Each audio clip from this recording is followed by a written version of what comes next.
And now we are live. All right. Okay, so welcome everyone. Welcome all our Torah Anytime viewers. Tonight we are learning Le'ilu Nishmat Rav Avram ben Rav Chaim Yehuda and Yecheskel ben Rav Avram. So, okay, a little bit of I don't even know how to begin this class. I have to give you a little bit of a background, but you're definitely in for a treat. Like whoever came, whoever's listening, going to be listening to this, on the recording later.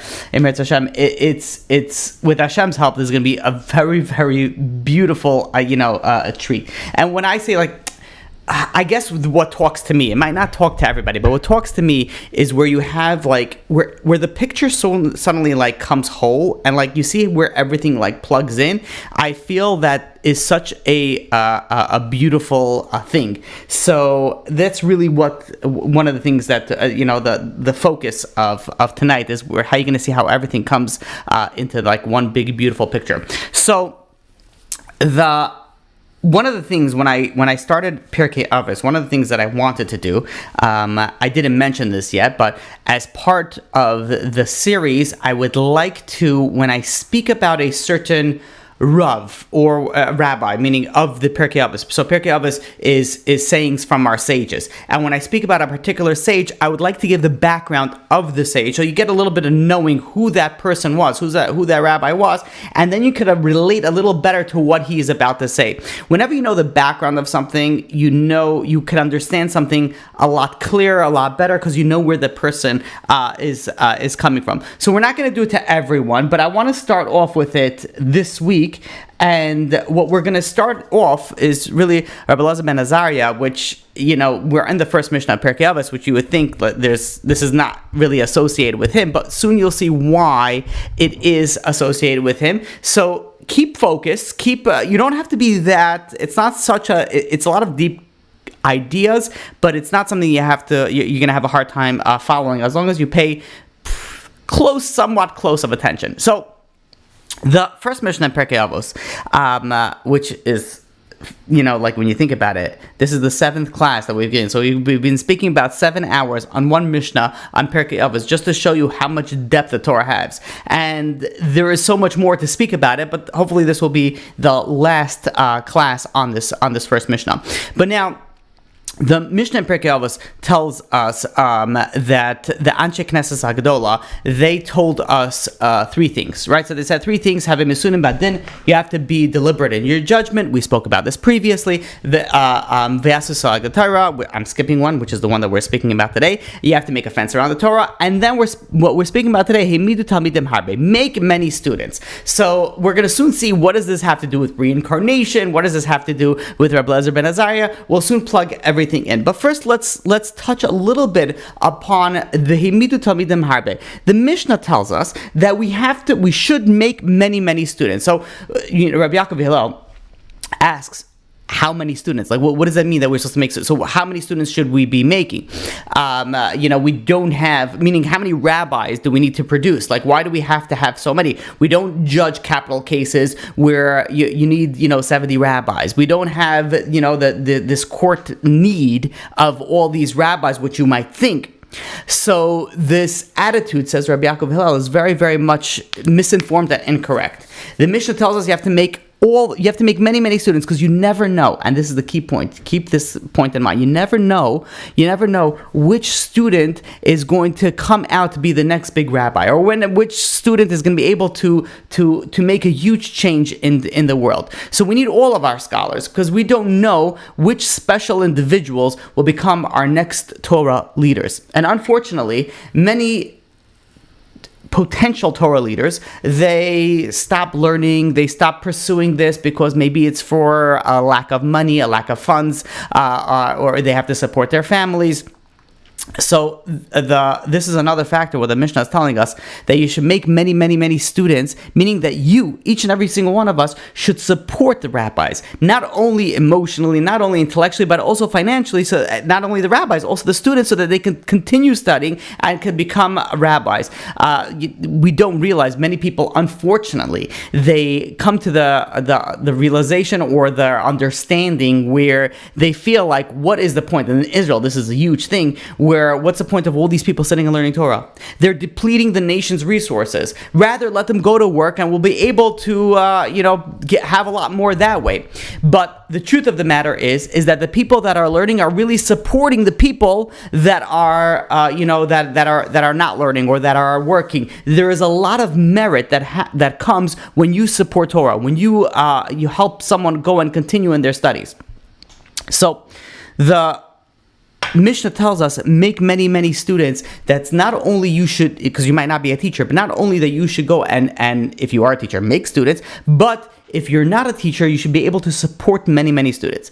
So that's just a small introduction, and you'll soon see why we started off this way. But the bulk of really what I want to get into is something the Bartanura says. The Bartanura says on this Mishnah, a commentary on this Mishnah, it says la'afuke mi Rabban Gamliel, to exclude from Rabbi Gamliel. What did Rabbi Gamliel says? The Amar Rabbi Gamliel. This is based off a Gemara in Brachas Daf Chaf Ches, which really Chaf Zayin Amar Beis and Chaf Ches Amar Aleph, which will soon say the whole story. But what the Bartanur brings down is Kol Talmud, any student she'ein toicha kevara, that his inside is not like his outside, meaning that his inside beliefs, his core understanding is not like his outside of what he presents himself. Al yikanas lebeis hamedrash. Rabbi Gamliel said that if your inside is not your outside, do me a favor, don't come to learn. We're only looking for the pure, that their inside are just like their outside. The Mishnah is telling us this is not like what Rabbi Gamliel says, meaning that the Mishnah is telling us that any Talmud that comes, any student that comes, you don't have to look into them, just welcome everybody inside over here. So that is just an introduction. Now we're going to get into story, into a story, into a story, into reincarnation, incarnation. So now bear with me. We're going to have to start off based off a Gemara in Brachas. This is a Gemara that I definitely spoke about before. I don't know if it was on camera, but this is one of the, I can't say the most famous Gemaras, but it's a very, very famous Gemara, famous story. The Mishnah says, Tfilas ha'erev ein lekeva. The Mishnah in Brachas tells us that Ma'ariv doesn't have a fixed time. Now, there's a question that the Gemara asks, what does that mean it doesn't have a fixed time? Does that mean that it's an optional thing, to do Ma'ariv? Is it, obligatory? It's a requirement? So there's actually a machlokus. Rabbi Gamliel says that you're mechuyev, you're obligated to daven Ma'ariv. Rabbi Yeshua says that it's optional. Now Tosfos goes right away and says, by the way, don't think that this is completely up to the person. When Rabbi Yeshua says optional, meaning it's completely up to the person. Do I want to daven Ma'ariv or do I not want to daven Ma'ariv? But rather, what it's in reference to is that if there is another mitzvah that is going to, conflict, which one should you do? And that's what it's in reference to, obligatory or, optional. So now that is the basis. Now the Gemara goes and tells a story, and the story goes as follows. It's Maisa. It's a story b'Talmud Echad. The Gemara doesn't start off with who this student was, but it's about a certain student that came and asked Rabbi Yeshua, what's the story with Ma'ariv? Is it obligatory or is it optional? Now, what we just said is Rabbi Yehoshua said, and by the way, you have to keep in mind a few names tonight. Rabbi Yeshua and Rabbi Gamliel are two of them. So Rabbi Yehoshua goes and says it's optional, and this is the student went over to Rabbi Yeshua and says, is Ma'ariv optional or obligatory? And Rabbi Yeshua, and according to his opinion, he said it's optional. Then the student does something which is questionable. Why would he do such a thing? He asks a question to one rabbi, then he goes to another rabbi, Rabbi Gamliel, and he says, hey, I have a question. Is Ma'ariv obligatory or is it voluntary? And Rabbi Gamliel, he holds that Ma'ariv is obligatory, mechuyev. So now, this student did something that you really, as a general population, shouldn't do. Ask the same question to two different rabbis. But this student did. And now, this student did something double what you should generally not do, and we'll soon see why the student did this way. This student got one answer from one rabbi, another answer from another rabbi, and by the second rabbi, he said, what is it? Is it obligatory or is it voluntary? He said, it's obligatory. He said, oh yeah?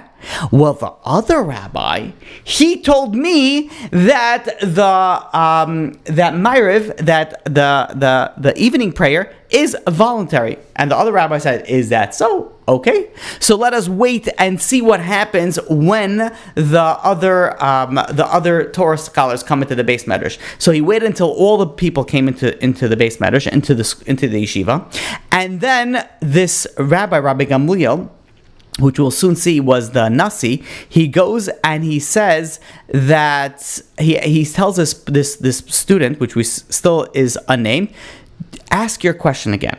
And the student goes and poses this question: Is Ma'ariv, is the evening prayer, is it obligatory or is it optional? And the Rabbi Gamliel answered, it's obligatory. And then Rabbi Gamliel looked around and it says, does anybody disagree with what I just said? And he's looking at, Rabbi Yeshua. And Rabbi Yeshua, who disagrees with him, said, no one disagrees with you. And then Rabbi Gamliel says, well, wait a minute. Didn't this student came and asked me the question? And he said, put him on the spot. He said, wait a minute. You said that it's voluntary. So Rabbi Yeshua, he made Rabbi Yeshua stand up. And Rabbi Yeshua stands up. And Rabbi Yeshua says, if the person that's standing over here wouldn't be alive, then I could go and argue and say, no, I didn't say that. But the person is standing right over here. The person is alive. How am I going to argue with this person? This person asked me, and I said really that it's voluntary. So he said, yes, it was me. I was the one that said that it was voluntary. Rabbi Gamliel then continued on the lesson. Rabbi Gamliel was giving the lesson. Rabbi Gamliel was the Nasi, and Rabbi Yeshua was remaining standing, meaning the rabbi told him to stand up. He stood up, but the rabbi never told him to sit back down. So now all the students are sitting down. Rabbi Yeshua is standing up, and Rabbi Gamliel, the Nasi, is going and he's giving the lesson. Now, we have to give a little bit of background. Who's Rabbi Gamliel? Who's Rabbi Yeshua? So Rabbi Gamliel was the Nasi. The Nasi was like the prince. He was like the leader of the Jewish nation at this time. This time was after the destruction of the second Bet HaMikdash. This is after the destruction of the temple. And Rabbi Gamliel was a descendant of King David. Now, being that it was after the destruction of the temple, literally right after, so Rabbi Gamliel felt that the way to lead a nation, as he was the leader, is to do it in a very strict way. You have to preserve the unity, you have to preserve, the Masorah, and he did it in a very, very strict way, and that's why you'll soon see the way that he handles certain scenarios and certain situations. So, now, going back to our story, Rabbi Yeshua is standing up. He's sitting and listening to the lecture. Rabbi Gamliel is giving the lecture, and he's the prince, he's the Nasi. Now the people around them they're telling there was an interpreter called Chutzpah HaMetargman. He was the one who would basically tell over the class that Rabbi Gamliel was giving, and they stopped him. And they said, how much longer is Rabbi Gamliel going to go and distress Rabbi Yehoshua? Because this is not the first time that he caused them distress. What happened? On last Rosh Hashanah, there was witnesses that testified that they saw the moon on the 30th of the month. And the fact that ended up happening, the next night, the 31st, the moon was still not visible. Now, the way that it's supposed to be is that the moon gets more and more visible as you go into the month. But Rabbi Gamliel accepted their testimony. He said these witnesses saw it, he checked them out, and he said that it's fine. The way that it used to work, how did we used to know there was no calendar? The way that we used to know when the month started is we have to wait until two witnesses came and say they saw the beginning of the moon. The moon starts off very small, right, and then it gets big, and then it weans again. So when you start seeing the moon, that's when the witness testify. They say, I saw it over here and here. That the judges go and they test them to make sure they're accurate on what they're saying, and that's when the month begins. So now over here we have an interesting scenario. Witnesses came in and said we saw the moon, the moon tonight. It was the 30th. But the problem was the next night, the moon was still not visible. And it wasn't like it was a cloudy. It was not a cloudy, and it was still not visible. So Rabbi Gamliel still went and he said, I agree with their testimony, and that's when the first of the month begins.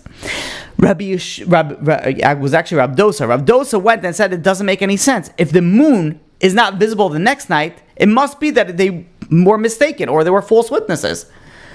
And he gave an example. He says, imagine that you have somebody that says that they gave birth, a woman that said that they gave birth, and the next day they look extremely pregnant. That must be that they didn't give birth the previous day because they're obviously very, very pregnant.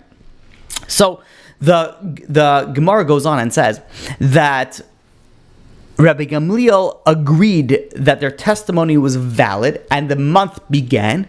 Rabbi Yeshua agreed with Rabbi Dosa, who said the month didn't begin yet.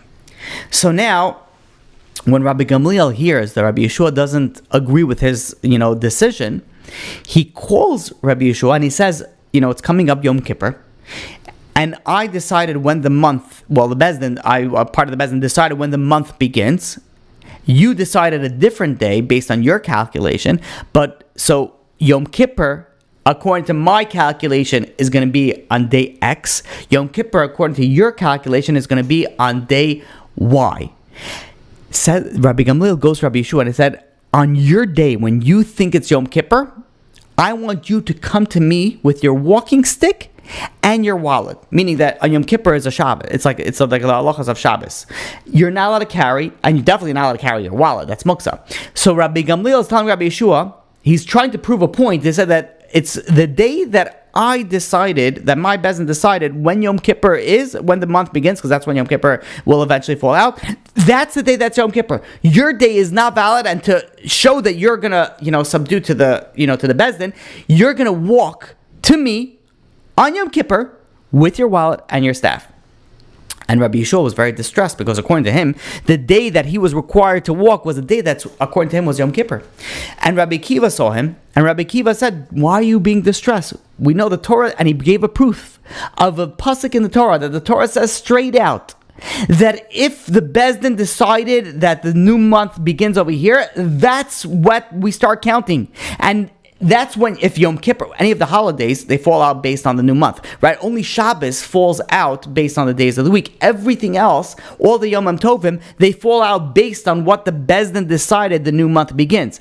And says Rabbi Akiva that it doesn't matter whether it's right or it's wrong. Whenever Bezdin decided, that's Min HaShamayim, when they decide, that's when the month begins. So Rabbi Akiva is saying, don't be distressed. Bezdin decided that this is the day the month begins, and when you're coming in, even though you believe that it's Yom Kippur, the reality is it's not Yom Kippur. So Rabbi Yeshua did. He went and he came to Rabbi Gamliel in his walking stick and his wallet on what he calculated to be Yom Kippur. When Rabbi Gamliel saw him, he stood up, he gave him a kiss on his forehead, and he says, come in peace, my Rebbe and my student, he called him. He says, my Rebbe in wisdom, because Rabbi Yeshua was you will soon see how high of a level that he was, and my student, that you accepted my words. Now, with this background of information, we can understand why Rabbi Gamliel was so strict. This is the aftermath of the destruction of the second temple, and Rabbi Gamliel, in his mind, said this is the way that we have to continue if we want to persevere, if we want to be able to sustain our level. So now, going back to our original story, so this is a story and a story, going back to our original story, the people were watching how Rabbi Gamliel was giving a lesson, and Rabbi Yeshua was still standing, and said this is the second time already that he caused them this distress. The first time was by Rosh Hashanah, and by Yom Kippur, and now the second time is over here in in this scenario. So they decided that this is not the way to act, and they're going to remove Rabbi Gamliel from being the leader of the generation.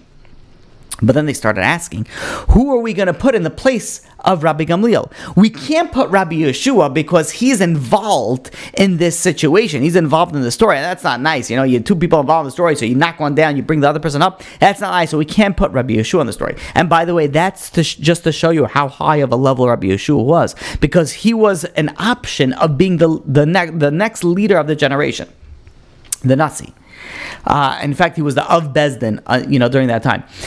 And then they went and they said, who's the next candidate? Maybe we should put Rabbi Akiva.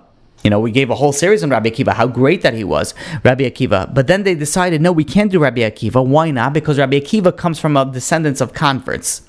His father, his ancestors were converts. And what's the problem if they were converts? We know that there's no problem with converts. Converts are very welcome in the Jewish nation. But what converts are missing is ancestral merit. And what they were fearful, the people, that Rabbi Gamliel would be demoted from his position, so maybe he would bring punishment on the next person that comes up to that position. So if a person has ancestral merit, he has chus avos, that person will be protected. But since Rabbi Akiva comes from descendants of converts, he is not going to be protected, and hence maybe we shouldn't put him in the next position of the leader of the Jewish nation, the Nasi. So they finalize, who are we going to put? The focal point of our shir, that's going to be Rabbi Eliezer ben Azaria. That's who we're going to appoint. Why? Because he has ancestral merit, he has schus avos, he is the 10th descendant from Ezra. He is wise, so if somebody asks him any question, he'll be able to answer it. And he's also very wealthy, that if he has any dealings with the Caesar, he'll be able to go and he'll have a stand over there that he comes from money, he comes from, people respect that. So they figured this will be a perfect person to replace Rabbi Gamliel. So they went over to Rabbi Eliezer ben Azaria. This is the next person you have to keep in mind. Pretty much, these are the main three, themes that we have to keep in mind. Rabbi Gamliel, Rabbi Yeshua, and Rabbi Eliezer ben Azaria. Now, Rabbi Eliezer ben Azaria, they went over to him and they said, would you like to become the head of the academy? Would you like to be the head of the leader of the Jewish nation? Would you like to become the Nasi? And he said, I have to, he responded in a way that every spouse should respond. He says, I have to speak to my spouse. I have to speak to my wife. Which just shows you have here a person who is wise, wealthy, a descendant, like he has everything going for him, right? Imagine you go to a very successful businessman and you want to come with some sort of plan, and the businessman said, let me speak to my wife. I have to speak to my wife first. That shows humility. What many people would say will be like, look, I have to speak to my wife. I build this business ground up. I'm extremely successful. I have lines, reasons why I don't have to speak to anybody, and I can make my own decisions. But Rabbi Eliezer ben Azaria, who was wealthy, who was successful, he was a big rabbi, who came from a line of great lineage, he goes and he says, I have to speak to my wife. So I have to speak to my spouse. He goes over to his wife, and his wife thinks about it, and she says, well, what if they removed Rabbi Gamliel, maybe they'll bring you to this position, and they'll remove you as well if they're not happy with you. So Rabbi Eliezer ben Azaria answered, he said, a person should use a precious cup of glass, if there's something expensive glass, that if it's going to break tomorrow, let at least use it today. So he said, even if they remove me, at least I'll be able to lead the Jewish nation for the day, or until they remove me. And then she responded, but you don't have any white hair. He was very young. At this point in time, Rabbi Eliezer ben Azaria was 18 years old. He was 18 years old. He says, you don't have any white hair. Who's going to respect you? On that day, a miracle, a nace occurred, and 18 rows of hair grew on his beard, they turned white. And that is why Rabbi Eliezer ben Azaria says, Harei Aniki ben Shivim Shana. I'm like 70 years old right now. He was 18, but he looked as if he was 70 years old. And his wife says, okay, fine. And he goes over to the people, and he says, fine, I'll accept the position. He accepts the position. His first order of business, on that day, there was a doorkeeper in the base medrash that didn't allow people. Rabbi Gamliel had this is what we started off with. Rabbi Gamliel had a very, very strict policy. If you're inside, it's not like you're outside. Do me a favor, you're not coming into the base medrash. You're not coming into the yeshiva. Rabbi Eliezer ben Azaria had a different policy. He says, no, let everybody in. So there was a doorkeeper, there was a gatekeeper. He says, remove the gatekeeper. Anybody that wants can enter. So there's a machlokes on what happened afterwards, and how many benches were needed to be added to the yeshiva. Some say that there was 400 benches were added, and some say 700 benches, not chairs, benches were added on that day where the doorkeeper was relieved of his duties, and anybody who would want could enter. Meaning that you had hundreds and hundreds of people that decided that now they're able to, that they didn't qualify before, and now they qualified. Now they went to learn Torah in the yeshiva. Now, I'm gonna skip a little bit bits and parts of this of this story just because of the time. Rabbi Gamliel, you think he just got demoted, right? So what he would do, move towns, maybe open up another yeshiva, that his yeshiva? No. Rabbi Gamliel, he came that same day that he got demoted, went right back to the yeshiva, right back to the school, and continued learning. And after the day was over, there was a scenario that took place that's not relevant to the story, so we're going to skip it, about the convert. But whoever wants can look up in the Gemara over there. Rabbi Gamliel then decided, you know what? maybe I was wrong with Rabbi Yeshua. I made him stand. I mean, like all the previous, scenarios. Let me go and appease Rabbi Yeshua. Let me go and ask him, for apology. So he goes over to Rabbi Yeshua's house.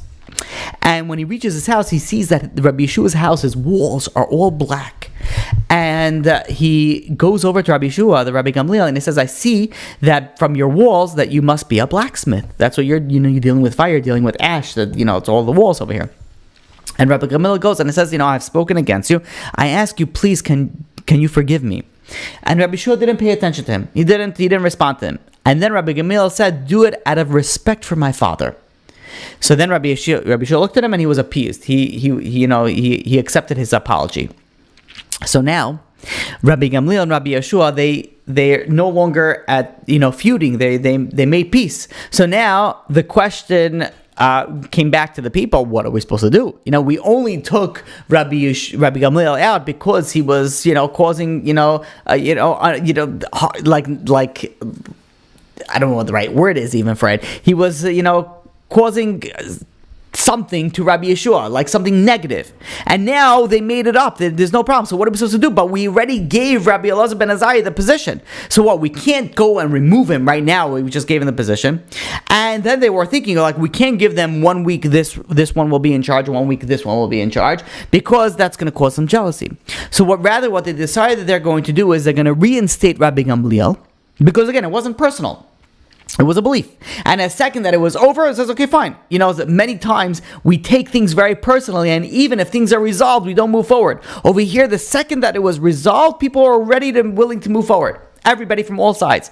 So Rabbi Gamliel, they decided, is going to lecture, is going to be the head for 3 weeks. And Rabbi Eliezer ben Azaria is going to be the leader for 1 week, right? They couldn't remove him completely because Malin b'kodesh ve'ein maridim. You raise people, you raise things up in Kedusha. You don't bring people down. And he was raised to the level of a leader of the Jewish nation. There's no reason to bring him down. So they decided they're going to give the previous leader, the previous Rabbi Gamliel, he's going to have the platform, the leading capabilities for 3 weeks. And Rabbi Eliezer ben Azaria is going to have it for 1 week. This is the story that the Gemara, this is all still a story from the Gemara in Brachos. Then the Gemara ends, and who was this student? Remember, the story started where there was one student that went to Rabbi Gamliel, Rabbi Yeshua, and he says, is Ma'ariv obligatory or voluntary? And Rabbi Yeshua says voluntary. And he went over to Rabbi Gamliel, and Rabbi Gamliel is Ma'ariv, and he started saying, this person said this, and this person, and now the Gemara ends off. Who was the student? The student was none other than Rabbi Shimon Bar Yochai. That's how the Gemara ends. Let's try to understand this story. We have to ask, why did the story start off with there was a student, unnamed character in the story? Only later we found out it was Rabbi Shimon Bar Yochai. Why? If you're telling me at the end, tell me at the beginning. That's question number one. Question number two, we have to ask, why? What is Rabbi Shimon Bar Yochai doing?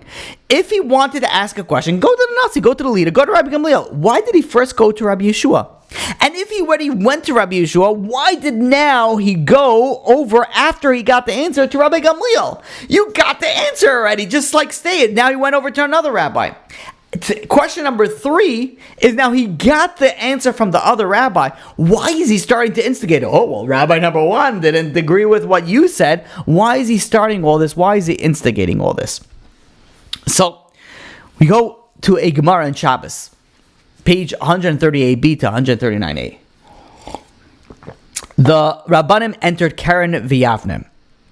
This is the aftermath of the destruction of the second Beis HaMikdash. And they saw the destruction, they were nervous. They said that the Torah is going to be forgotten from Klal Yisrael. We have to ask, why is it that they said specifically at Keren v'Yavne? Because who was the Nasi? Who was the leader at that time? The leader at that time was Rabbi Gamliel. And the rabbis came in and they saw Rabbi Gamliel was very strict. He said, if your inside is not like your outside, do me a favor, you're not coming into the base medrash. Only the inside. And the rabbi said, if we continue this according to this path, Torah is going to be forgotten. Because how many people are the inside are just like the outside, 100%, so pure like that. Just let everybody learn. But the policy was not like that. When Rabbi Shimon Bar Yochai heard this, he says, "Chas v'shalom, the Torah is going to be forgotten from Klal Yisrael." Absolutely not. He said, and he quotes a pasuk in Devarim. Rather, it's not going to be like it originally was, but he quotes a pasuk in Devarim, chapter 31, verse 21. Ki lo sishkach mipi zarai. The Torah is not going to be forgotten from from the mouth of its offspring.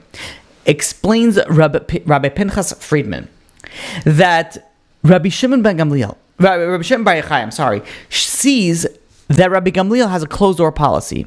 He sees in Ruach HaKodesh, he sees in divine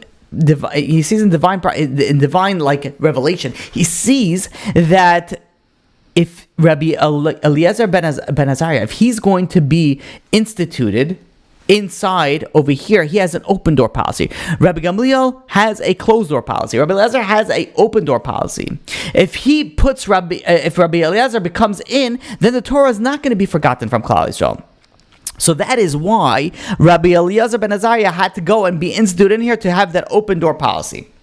So now we have to ask a question. So we have over here, we see that Rabbi Gamliel had one thing. Rabbi Eliezer had another thing. Why get Rabbi Yeshua involved? Rabbi Yeshua is smack in the middle of this. He's the one that was the cause of the whole thing. Why was he involved? So listen to this, and this is where the reincarnation starts taking place.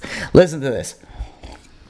Rabbi Yeshua was a Gilgal. He was a reincarnation of Yehoshua Kohen Gadol.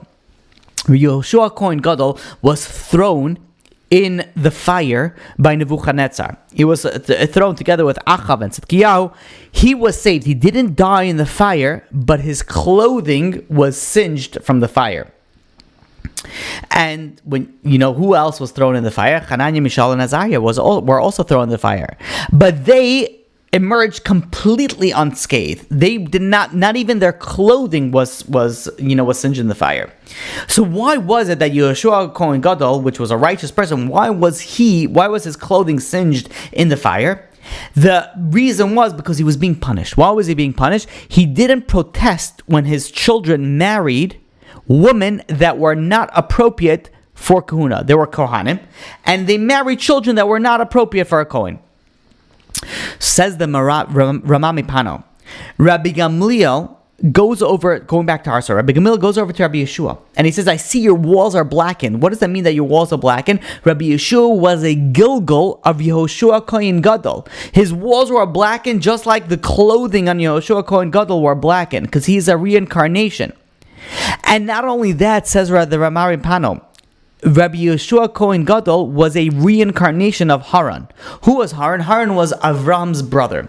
Haran was also thrown in the fire. Haran, unfortunately, was killed in the fire. But Haran was in a situation where he was at odds at which way to go. The story took place where Avram Avinu was thrown into the fire by Nimrod.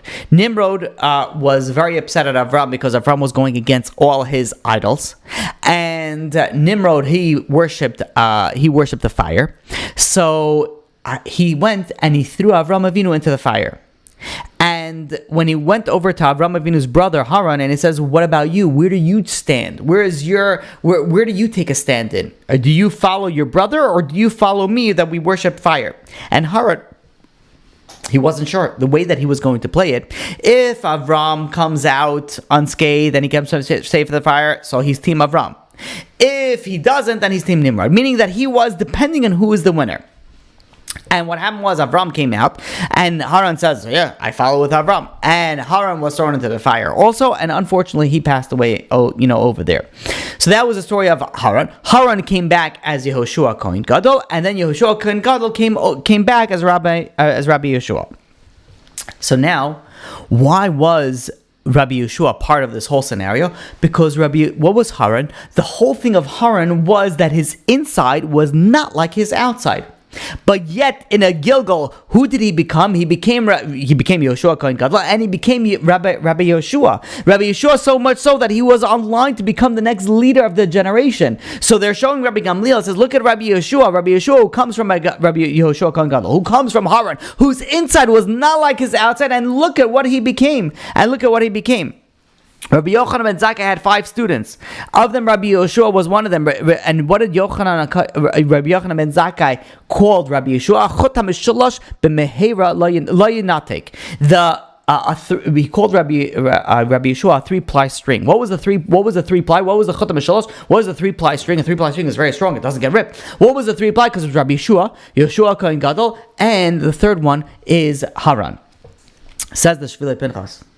Why is it that the Gemara only tells us at the end of the story who was the one who instigated this whole scenario? Who was the one that this story was? Rabbi Shimon Bar Yochai. Why was it that we started off not saying who it was, and only we ended off saying who was Rabbi Shimon Bar Yochai? Because when we started off the story, it looks like, what is this rabbi doing? What is this student doing? He's causing a problem. Why do you go to one rabbi and say ask a question? Then you go to another rabbi and ask another question. But once we see the end of the story and we see the whole purpose of it was to have an open door policy, so the Torah will not be forgotten. Then all of a sudden we could see the good in what this student did, and that's why the Gemara puts the name of who this student was all the way at the very end, and that's why and there's something very interesting. You go to Rabbi Shimon Bar Yochai's kever.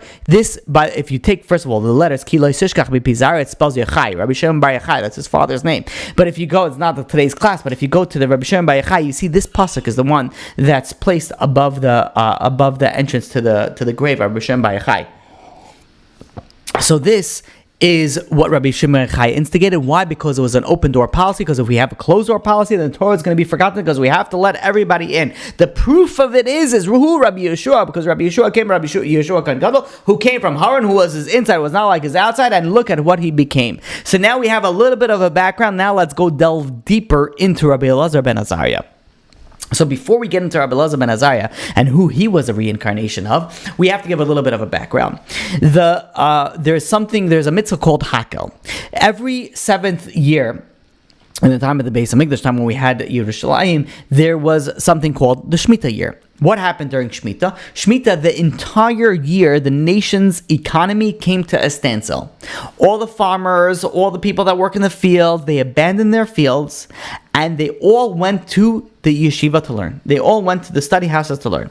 For a full year, they focus on their spiritual growth, and they don't focus on their physical need. They drop their work, and they on a sabbatical, they're going and they're sitting and they're learning for an entire year. At the end of that 7th year, meaning at the beginning of the 8th year, 16 days into that, actually the 8th year, it's the 2nd day of Sukkot, and all gather into the Beis Hamikdash, into the courtyard of the Beis Hamikdash, for a dose of inspiration. And this event is known as Hakhel. Hakhel is the only event that required the attendance of every single Jew, men, women, and children. The entire nation gathered. The king had a special platform constructed in the temple's courtyard, in the Beis Hamikdash courtyard, and he's handed a Torah that Moshe Rabbeinu himself wrote.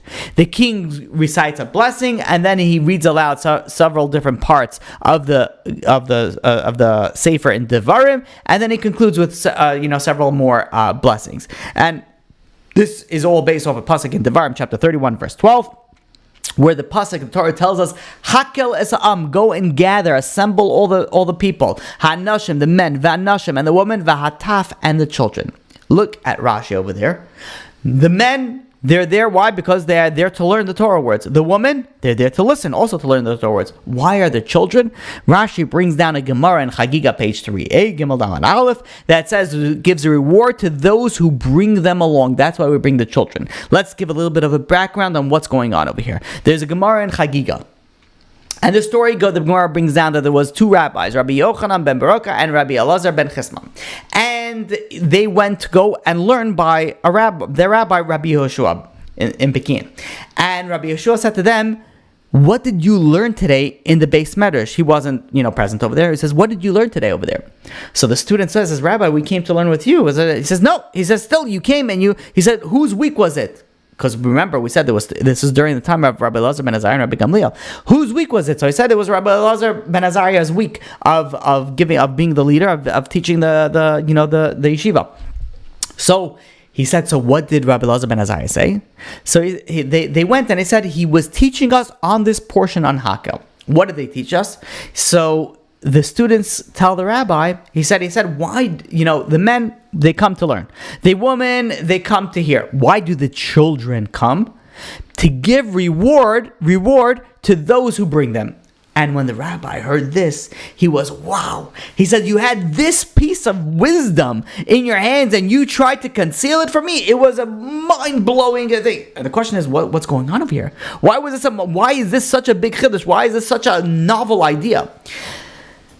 Says the Meshech Chochmah, Rabbi Eliezer ben Azaria used to learn a certain pasuk and he used to burst into tears. Going back to our, the theme, Rabbi Eliezer ben Azaria, he used to burst into tears. What was a pasuk that let me give you a little bit of a background in this. So the background of the story of the pasuk where Rabbi Eliezer ben Azaria would burst into tears is regarding Shalom Melech.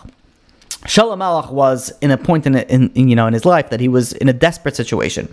He was surrounded by his enemies, the Plishtim. He failed to kill out Amalek. He loses his Ruach HaKodesh, his divine inspiration. He needs to go and get advice from the Urim V'Tumim, but there's no answer. He runs to the prophets, there's no prophecy. He's in a desperate situation. He doesn't know what to do. So he does something out of desperation. Back then, there was black magic. And while it's not allowed, due to his desperate, situation, he decided that this is what he needs to do. He went and he found a witch.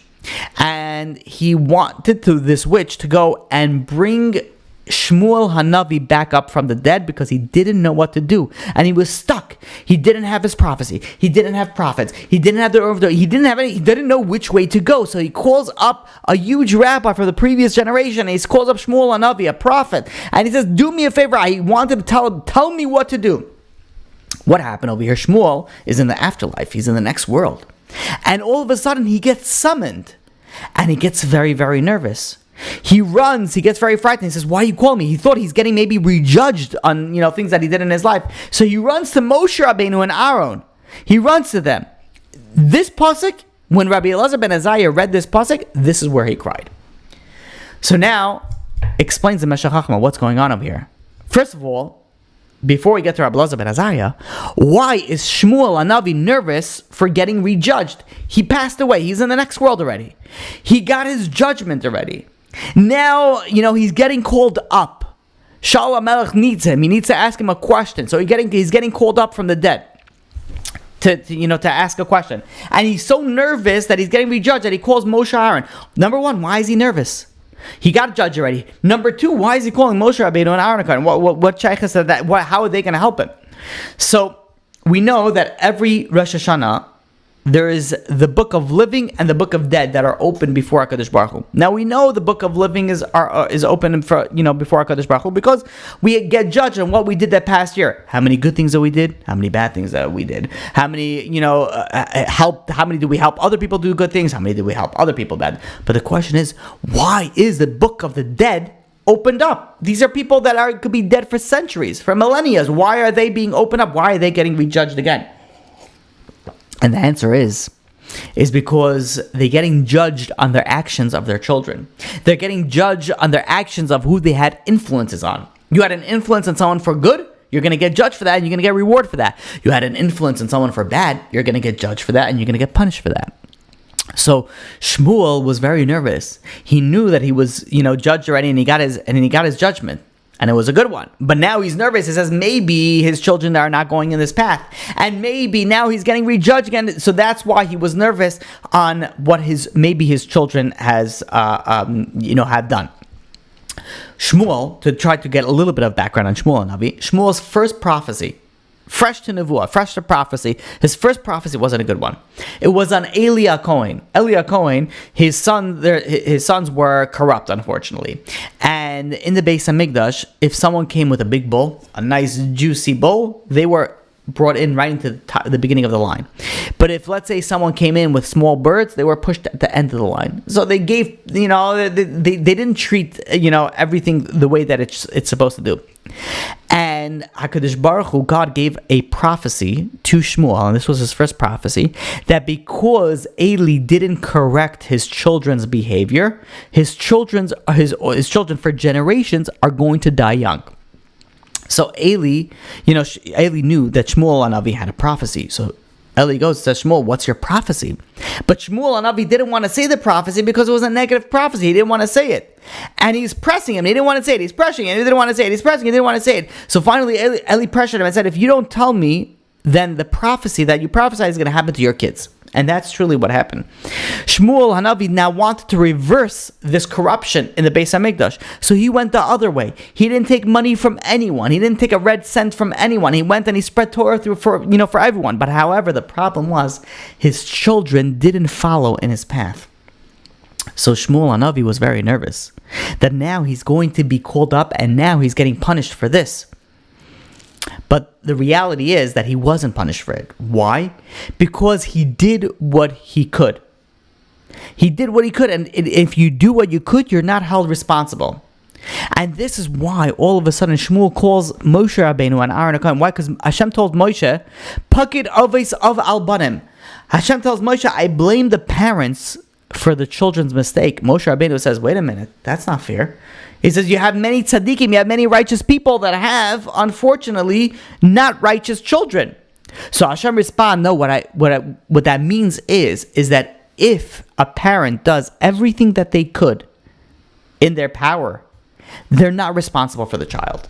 But if the parent does not do what's in their power, they are responsible for the child. Meaning that you have an obligation, and the obligation is you have to do what you need to do. Outside of that, what happens is you're not held responsible, but you have to do what you have to do. And this is what Moshe Rabbeinu represents. So Shmuel Hanavi is very nervous. He says, I know that I wasn't judged on the first judgment on this because, I did what I needed to do. But then he says, but wait a minute, I need Moshe Rabbeinu because Moshe Rabbeinu is the one that had this conversation with HaKadosh Baruch Hu, with God. And he says, I need to make sure, look, I did what I can do. Please, Hashem, don't judge me for my children's mistake. So that's why he was so nervous, and that's why he called Moshe Rabbeinu. But we know that really he wasn't getting judged. But what was happening? Shaul HaMelech was the king Saul was going and he was calling him up because he needed some sort of advice.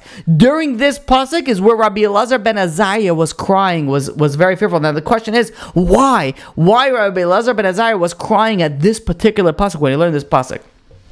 And the answer is that Rabbi Eliezer ben Azaria was a Gilgal. He was a reincarnation of Shmuel Hanavi. Shmuel Hanavi was niftar. He passed away at the age of 52. When Rabbi Eliezer ben Azaria, he came back at Rabbi Eliezer ben Azaria and he was 18 years old. And what did Rabbi Eliezer ben Azaria says? Harei ani ben shivim shana. I am like 70 years old. Why? Because most people don't remember the previous life. But Rabbi Eliezer ben Azaria did, and that's why he was crying during the scene, because this is what it affected him. Shmuel Hanavi died at 52. Rabbi Eliezer ben Azaria was 18. 18 plus 52 is 70. Harei ani ben shivim shana. He's not saying it, I feel old. Some people, they don't sleep well, they don't have a good week. They have I feel like I'm 70 years old. No, that's not what Rabbi Eliezer ben Azaria is saying. Rabbi Eliezer ben Azaria says, I ben shivim shana. I feel like I'm 70 years old because I have the 52 years of Shmuel Hanavi, and I have the 18 years of me. 18 plus 52, that's 70 years old. That's why I feel like I'm 70 years old. So this is what is Shmuel? Shmuel Hanavi represents what Rabbi Eliezer ben Azaria represents. I don't care about what your kids turn out, but as long as you do what you can do, you educate them the right way, you do whatever you can do. Rabbi Eliezer ben Azaria was the one who opened the doors of the Beis HaMedrash. He opened the doors of the yeshiva. Why? Because you need to do what you need to do. You don't know what's going to become of their kids. You don't know what's going to come. And that's why you have to open the doors. You have to let everybody in, because you don't know what some kid is going to hear and what's going to change their life. That is what Shmuel represented, and that is what Rabbi Eliezer ben Azaria represented. And that's why the Mishnah in Pirkei Avos, the first Mishnah, what is Hemidu Talmidim Harbe? What is the Bar Tanur? It says not la'afuke, to exclude Rabbi Gamliel. Rabbi Gamliel was not in the business of making many students. He says only what the inside is like the outside, but rather, says the Mishnah, no, not like that. Make many students. What are you going to make many? Like Rabbi Eliezer ben Azaria, that you have to leave the door open. Let's give a little bit of a summary so we understand what's going on here and how beautiful everything just plugged in. Rabbi Gamliel, his policy was your inside has got to be like your outside. Rabbi Shimon Bar Yochai says, no, that's not going to work. He says if your inside is like your outside, Torah is going to be forgotten. How many people are going to be able to come in and be able to learn that their inside are just like the outside? Most people are not like that. Rather, we have to let everybody in. That's why if the Torah is going to be that way, says Rabbi Gamliel quotes Rabbi Shem Bar Yochai quotes, we can't be like Rabbi Gamliel because then the Torah is going to be forgotten. Rather, we have to do like the first Mishnah Pirkei Avos. We have to make many students. That's Rabbi Gamliel. Rabbi Gamliel's policy. Rabbi Yeshua was a blacksmith. What do you mean that he was a blacksmith? He's coming in as a previous reincarnation of Rabbi Yeshua Kohen Gadol. Rabbi Yeshua Kohen Gadol, what was the whole thing about? Because he was singed in fire. Why was he singed in fire? Why was he punished? Because he didn't do what he could do for his kids. He didn't protest when his kids married. He was a Kohen, and his kids shouldn't have married certain people, and he didn't protest. So you didn't do what you can do. You didn't do what you're supposed to do. That's why Rabbi Yeshua came back, and he was put in this situation. But it's interesting. Rabbi Yochanan ben Zakkai, his student, was Rabbi Yeshua. About Rabbi Yeshua, he says, why? Because who is Rabbi Yeshua? Rabbi Yeshua is Yeshua Kohen Gadol and Haran. Why Haran? Because Haran his inside was not like his outside, and yet he turned out to be a leader of the Jewish nation. And that's why Rabbi Yeshua came over here. So we have Rabbi Gamliel, that he says, if your inside is not like your outside, you're not like that. Rabbi Yeshua comes in specifically to show, no, look what happens if your inside is not like your outside, you still could become Rabbi Yeshua. Comes Rabbi Eliezer ben Azaria and puts the whole thing together, and he says, no, wait a minute, he says we have to let everybody in. Why? Because Rabbi Eliezer ben Azaria is a Gilgal of Shmuel Hanavi. Shmuel Hanavi did whatever he could for his kids. Once you do whatever you could for your kids, that's it. You're absolved. You're not held liable over here. And Rabbi Eliezer ben Azaria says we have to have an open door policy. And if we have an open door policy, that means that everybody's going to be able to learn. And if everybody's going to be able to learn, that means that you never know who is the one that's going to be a leader. You never know what's going to, and that's why Shmuel and Rabbi Eliezer ben Azaria said that we come to Hakhel and we have the children. They give reward to who? They give reward to their parents, to the people that bring them. Why do they bring the reward to the people? Because you never know when you bring your child to learn and you teach your child something, or you teach anyone, you never know what effect that's going to make. You never know. And who says that? None other Rabbi Eliezer ben Azaria, because it's Shmuel Hanavi, and that's what he represents. He did everything that he could have for his kids, and he wasn't held liable over here. Look at how beautiful everything plugs in over here. The Mishnah in Pirkei Avos starts off and says, the first Mishnah, it says that you have to make v'hemidu talmidim harba. You have to make many students lafuke mi Rabbi Gamliel, not like Rabbi Gamliel, that his inside has to be like his outside, but rather like Rabbi Eliezer ben Azaria, because you never know. You support talmidim, you support Torah scholars. You never know who is going to be a leader. And I'll take it a step further. The kids, the people that you feel are not going to accomplish anything in life are usually the ones that accomplish the most. And I could tell you, looking now, going up to when I was in elementary or when I was in high school, you look at my classmates, the people that you thought weren't going to end up in anything are ending up being the leaders. And how many times that happens? Because we never know who is going to come. And we never know who is the one that's going to be responsible for that leader. We never know who is the one that went and supported that person. And that's why the Mishnah in Pirkei Avos tells us, Hemidu talmidim harbe. Go, first Mishnah, make sure you make many students. So if you're a rabbi, make many students. If you're not a rabbi, support many students. You have to support them to the point that they're able to, vehemidu means to stand. They're able to stand on their own, meaning that they're able to continue learning on their own. They have this, I don't know how much I want to get into this, but like when you have people that are learning under certain requirements, when can a person really flourish? When they're giving the flexibility to do your thing. When you have no requirements, you could do your thing. Like one of the I believe where my personal experience, where I was able to do what I am doing, and hopefully HaKadosh Baruch Hu will give me the power and the ability to continue doing this and teaching and spreading Torah, is to be able to stand on my own. I didn't have an obligation, like if someone came to me and said you could come and speak at this organization, but you have to not speak about this topic. Generally, I would speak about what they like. Don't tell me what not to speak about. I don't take money for these things. I don't. When you're standing on your own, you have the flexibility and ability to do as you please. All right, and what should you do as you please? Only what HaKadosh Baruch Hu wants. Now, sometimes it's right, sometimes it's wrong, whatever. Okay, to each their own. You speak to your rabbi. But the Torah said, make them stand on their own. If you have a rabbi in your shul, you can't have a board telling the rabbi what to do. No, the rabbi has to stand on their own. The rabbi has to decide, this is right, this is wrong. The rabbi can't always be looking back to the board and be like, you happy with what I'm doing? No. You decide what's right and what's wrong. You don't like me? Find someone else. Don't invite me back to speak anymore. Because I have to say what's right. You have to be able to stand on your feet. And that's why make them stand on their feet. They have to represent the Torah, and they do not represent people. They represent HaKadosh Baruch Hu. They represent God. And if your rabbi tells you something you don't want to hear, chances are, guess what? That's a good rabbi. But if a rabbi tells you what you do want to hear, I don't know. Let's leave it at that. But now, I know we're a little bit late. We're going to finish up over here. The Rabbi Gershon Edelstein, who was nifter not too long ago, was, which I feel is a little bit associated with this topic. He had a few things that he was very, very, held very strongly. Many things, but one of the things that it's popular is that he said that the children, people that are learning, they need to enjoy the learning. They need to enjoy. So everybody has something else that they connect to.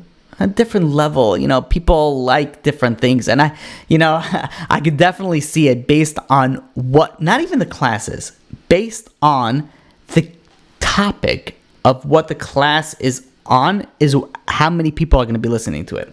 Whether it's right or wrong, it's irrelevant for this, for this point that I'm bringing. But rather, what you're supposed to learn things that are interesting to you. Because when even children, they're supposed to learn. They're supposed to enjoy learning. When you're learning Torah, you're supposed to enjoy it. You're supposed to connect to it. You're supposed to feel happy when you're doing it. When you're learning Torah, you know how you had a good learning? When you'll be like, what? The class is over already? Like I finished learning this already. It's been an hour already. You're supposed to enjoy it. Means that you're supposed to keep them in a stand. How are you going to do that? You're going to have to make sure that they enjoy what they're doing. So if you're teaching, if you're learning, if you're studying, make sure that you're learning. You're doing something that you enjoy.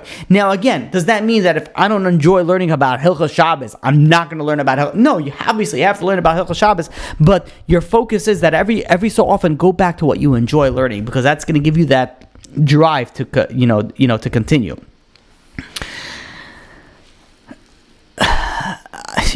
I'll end off with one final thought. The Mishnah, the first Mishnah, Pirkei Avos, they say, "Have misunim badin." Be deliberate in judgment. Ve'emidu talmidim harbe. Create many students. Ve'esu sag l'Torah. And make offense to the Torah. The Ruach HaChaim, the Reb Chaim Volozhin, student of the Vilna Gaon, puts it in order. He says, you have to be very cautious in judgment. Because even if you have many students and you make offense in the Torah, do not just rely that everything is going to go smooth sailing for you. You could still make a mistake. Meaning that no matter how much we go through in our life, we always have to be cautious in everything that we do. We have to be cautious in all our decisions. We have to be focused on all our decisions.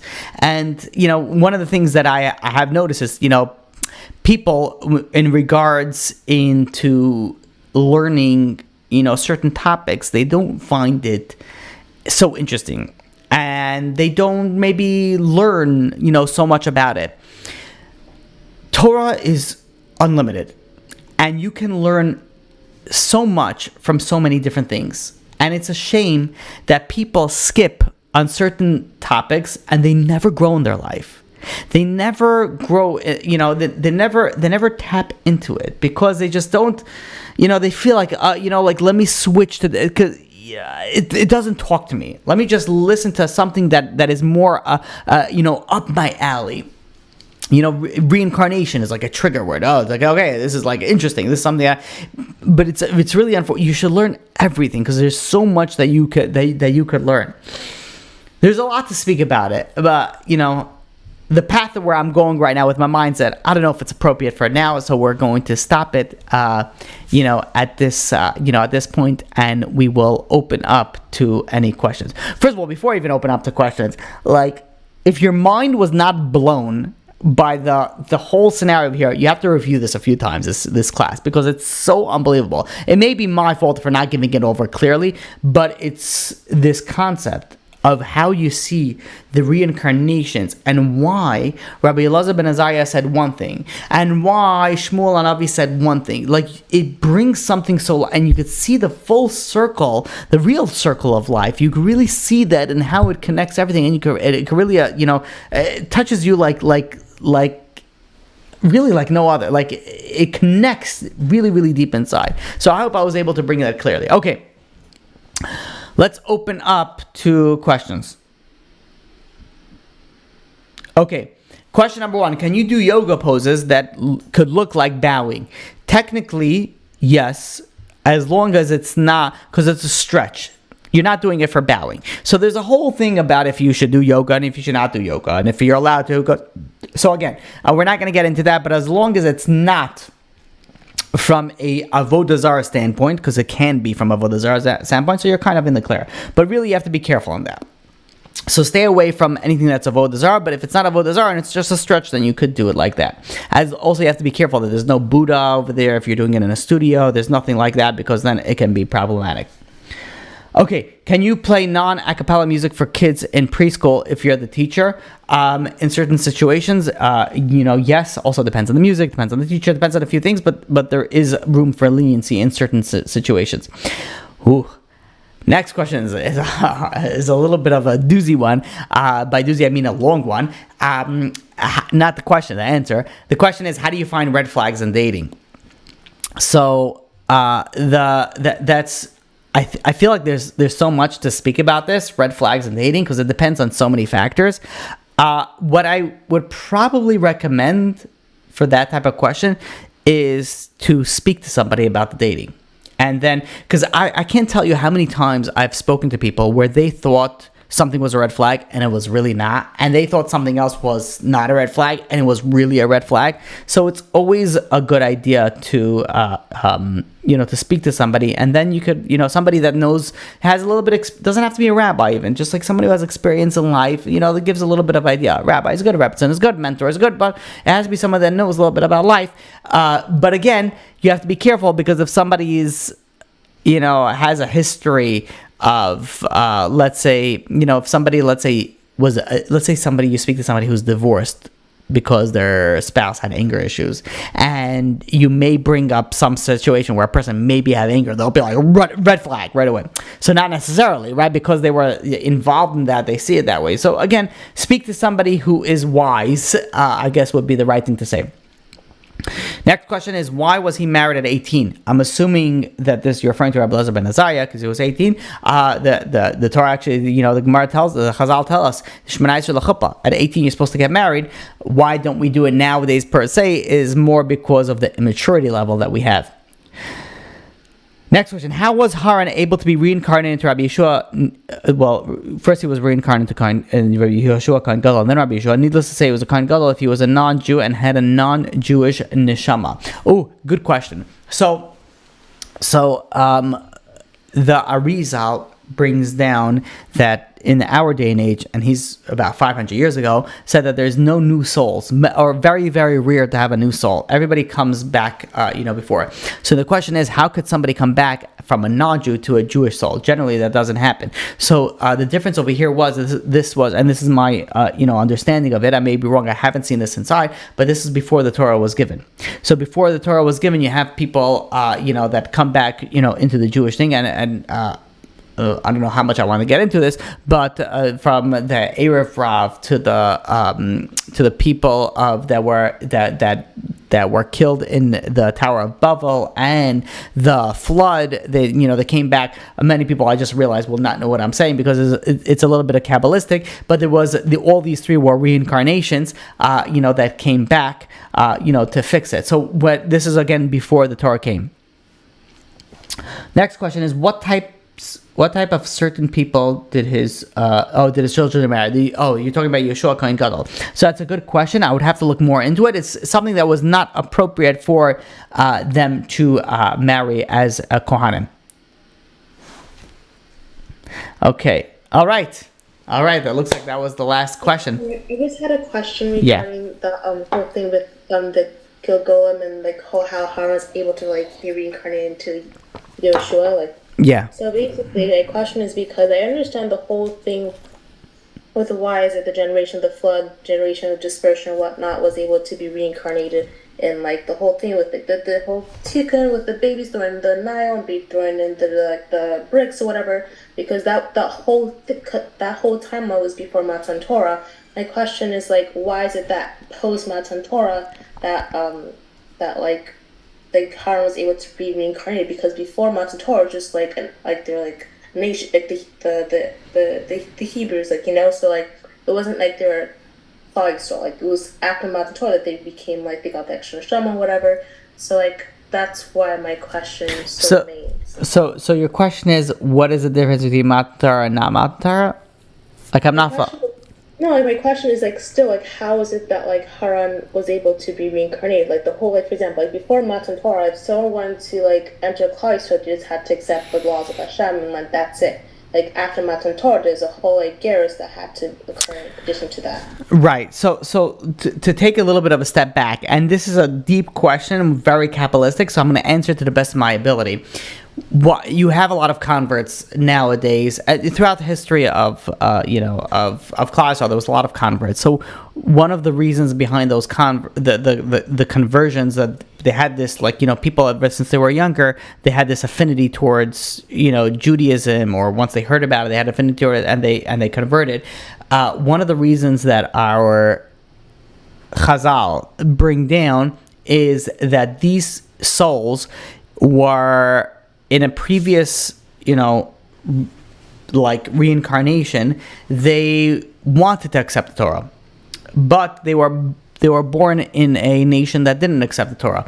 So because they had that desire, they were given the opportunity, the next generation, to go and convert to to Judaism. Meaning that even during the time where we have converts now, Chazal tell us that not all, I can't say all, but definitely a nice amount, where you have people that the reason why they have this affinity towards conversion and they want to convert is because they always wanted to convert, even when they couldn't have converted, during the time of when the Torah was accepted, or they could have and they just didn't get around to it. I don't want to get too much into details because we don't know the uncertainties of these things. So when you have people come back as a reincarnation, generally you're right that people come back as a reincarnation with, from a certain lineage. It could be from Jewish to Jewish, and non-Jewish to non-Jewish, or from male to male and female to female. But there are many scenarios where people come back in a different reincarnation, and an example is sometimes you have male souls come back in female bodies. We see that. I don't have to go into details, in our day and age, but it's not always that scenario necessarily. But also sometimes you have people that are, let's say, infertile. And it's not always, but it is a possibility that maybe they have a different soul. A male soul in a female body cannot have kids, and vice versa. So you have people that come back in different. So there is a moving around, that happens. The flexibility is much greater before the Torah came to after the Torah came. Does that mean that somebody, let's say, that was non-Jewish before has a non-Jewish neshama, can they come back as a Jewish neshama? I don't know. That's a good question. I don't know if it can come back. I don't know. That's is it possible? I don't know. It's a good question. I don't know if I answered your question, made it harder, or just confused you more. I don't know. That means you answered my question, but it just added more questions. Yeah, whenever we're dealing with the mystical, there's always an uncertainty because we have a general idea, but we don't have the specifics in it when you plug it in. So there's many. It gives you so it's kind of a thing like when you look more into something, you get more clarity in it, but then you have a lot more questions in it that can come up, but you have a lot more clarity at the same point in time. Right. So that's that would be normal, because that's like it's like if someone just like says, oh, if you take Tylenol, it's going to take away your headache, and be like, okay, pill, take away headache, fine, okay, fine. But then once you learn chemistry and you learn biology and you learn microbiology, be like, like you have a lot more questions that come up. But what about this? Why specifically acetaminophen? Why is it, specifically this dosage? That's there's a lot more questions that come up, and some of them you can get answers, and sometimes you can't. Some medications come up by accident. I'm not saying Tylenol was, but we have plenty that do come from that. Okay. Thank you. Yeah, sure. We have one last question, and then we'll close it off. Okay. First. Okay. Very nice. Okay. This is a question with all respect. Okay. Absolutely. I'm skipping a lot of things because it's just nice things that this question said to me, so there's no reason to announce it. But the question is all respect to the Rav, because I believe there's no forbidden question in Yiddishkeit. Absolutely. There's nothing that's forbidden in Yiddishkeit. You could ask anything. If a person is having depression or anxiety or PTSD, that's post-traumatic stress disorder, issues to move on in life or just to do the normal daily things, what are your thoughts on microdosing psilocybin or MDMA? Okay, so I have to be honest. I'm not familiar with these things. While I do deal a lot with people that are dealing with depression and anxiety, post-traumatic stress disorder, not so much.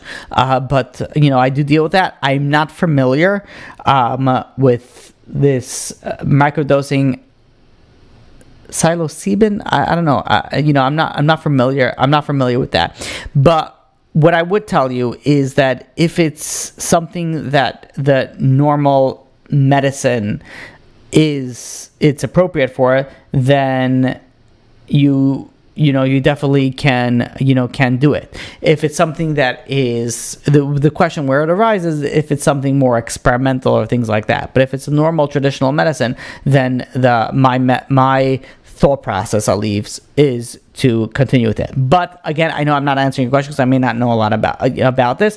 But if you want to explain it to me and I can give you a little bit more, by all means, you can reach out to me. And I'm going to type in my number over here so you can reach out to me. And I can, maybe get a little bit of understanding of it. Maybe I can give you an answer. Maybe I can't. I don't know. But definitely we could speak about it more at length. If you do want to, again, you don't have to. You could text me and we could schedule a time to speak. Again, I don't know why I'm saying again, because we didn't say this is, but for anybody that wants to join our live, right now it's Thursday, but we are moving it to Wednesday classes, Wednesday nights at 9 p.m. Eastern Time. Please reach out to me at rabbizitron@torahanytime.com. And I can set you up with the WhatsApp group that we have all the information. Until next time, I wish you all have an amazing week. I wish you all to have an amazing, successful year, life, and just like May HaKadosh Baruch Hu just give you brachas ad bli dai.